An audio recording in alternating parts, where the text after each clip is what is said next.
سلام بچه های من. امیدوارم که حالتون خیلی خیلی خوب باشه. من مارال دریانوردی هستم و قرار اینجا فیزیک رو به صورتی ترین حالت ممکن یاد بگیریم. همونطور که بهت قول داده بودم قرار امروز تبدیل یکاها رو به روش سریع یاد بگیریم که الان برای اینکه من بتونم یکاها رو به روش سریع بهت یاد بدم احتیاج دارم که اول پیش‌بندها رو بهت یاد بدم. اگر ویدیو قبلی رو دیدی و پیش‌بندها رو تو اون ویدیو یاد گرفتی میتونی از نوار پایین رو بزنی جلو و برسی به ابتدای حل مثال ها.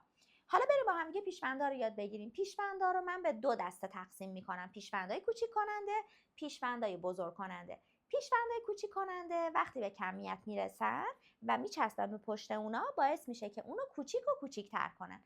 ببین من پیش‌بندها رو اینجوری انگشتای دست میگم که هم بامزه تر باشه هم خیلی آسون تر بشه. اولیش با دسی شروع میشه: دسی، سانتی، میلی، میکرو، نانو، پیکو.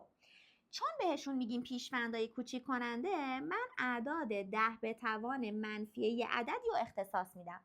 مثلا دسی چون انگشت اوله میشه 10 به توان منفی 1. سانتی چون انگشت دومه میشه 10 به توان منفی 2. میلی که انگشت سومه میشه 10 به توان منفی 3. از اینجا به بعد سه تا میره جلو. میکرو میشه 10 به توان منفی 6.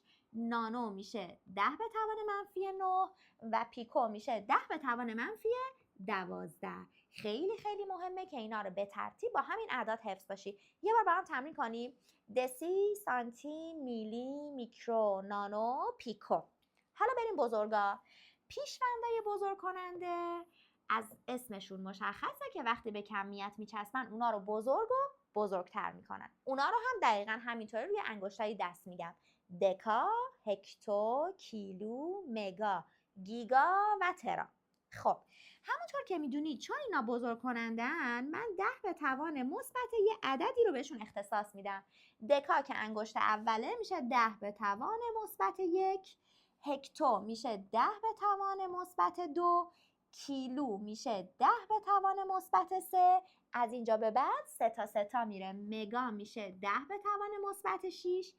گیگا میشه 10 به توان مثبت 9 و ترا میشه 10 به توان مثبت 12.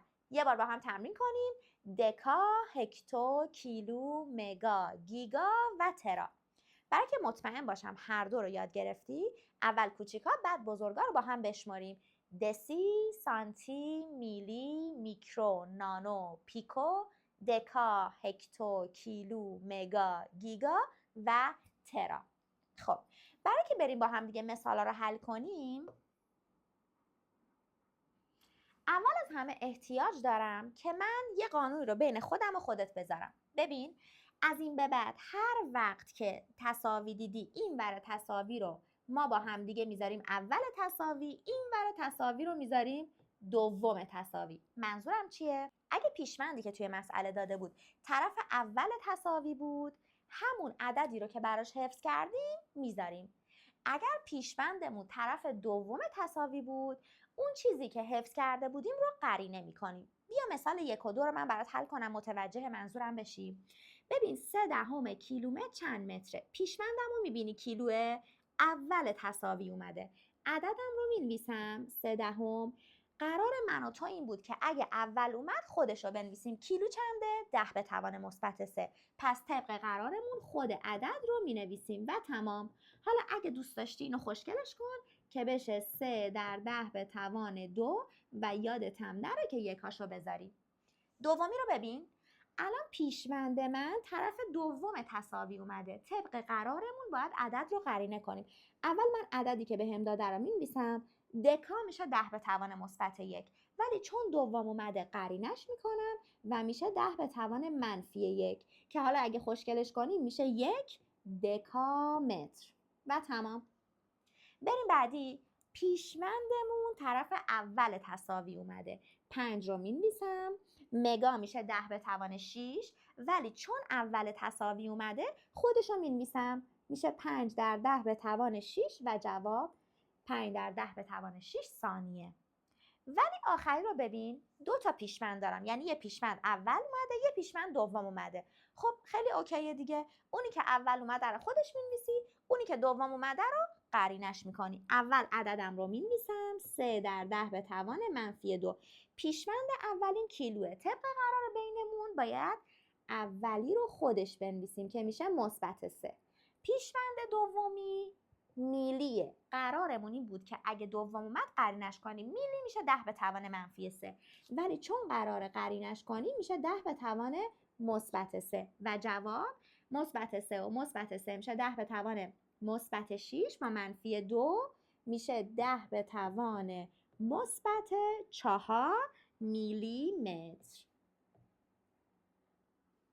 حالا بریم مثالای بعدی رو حل کنیم.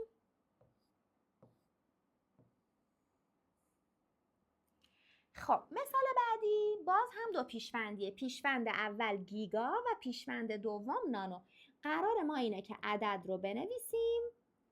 پیشوند اولی خودش رو بنویسیم که گیگا میشه 10 به توان 9.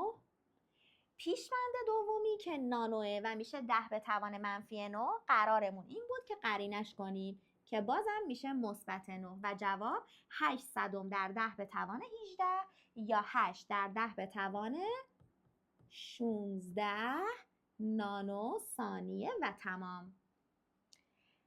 مثال بعدی پیکو آمپر، هکتو آمپر. اول عددم رو مینویسم 2 در 10 به توان 5. پیکو میشه 10 به توان -12. اول اومده خودش رو مینویسم میشه -12. پیشوند دومیم که هکتو هست که میشه 10 به توان -2 ولی چون دوم اومده قرینه میشه و میشه -2. خب اینجا این دوتا که میشن 10 به توان -14 با این پنجه میشه 10 به توان -2 در 10 به توان -9 هکتو آمپر. خب مثال آخری که پیشوند اولیمون کیلو کلوین سانتی کلوین. خب اول از همه که عددمون رو مینویسیم 2 در 10 به توان 2. پیشوند اولیمون که کیلوه خودش رو مینویسیم 10 به توان -3. پیشوند دومیمون که سانتیه که میشه 10 به توان -2 قرینش میکنیم میشه 10 به توان -2 و جواب 10 به توان 2 و 3 میشه 5 و 2 میشه 7.